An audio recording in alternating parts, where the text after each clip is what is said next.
રાજકોટ જિલ્લાના ઉપલેટામાંથી 63 લાખ કરતાં પણ વધારે કિંમતની ખનીજ ચોરીનો મુદ્દામાલ ઝડપાયો। ઉપલેટા નવનિયુક્ત મામલતદાર એચ.એન. મહેતા દ્વારા 2 દિવસમાં લાઇવ સ્ટોન અને 4 ટ્રક રેતી ભરેલું અને એક ડમ્પર તથા મામલતદારની આવન જાવનને ગુપ્ત માહિતી પૂરી પાડતા એક સ્વિફ્ટ કાર અને એક મોટરસાયકલ પોલીસે ઝડપી પાડ્યા હતા।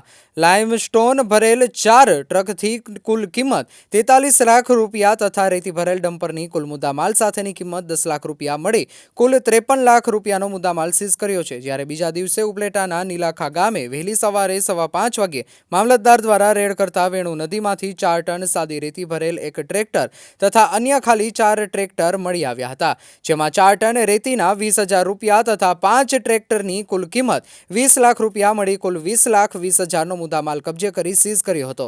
2 દિવસમાં પોણા કરોડનો મુદ્દામાલ કબજે કરી રાજકોટ ખાણ ખનીજ વિભાગને જાણ કરી ઉપલેટા પોલીસ સ્ટેશનને સોંપવામાં આવેલ। ઉપલેટા મામલતદારની કડક કાર્યવાહીથી ખનીજ ચોરી કરતા તત્વોમાં ભયનો માહોલ છવાયો છે। રિપોર્ટર જગમાલ સુવા, ઉપલેટા।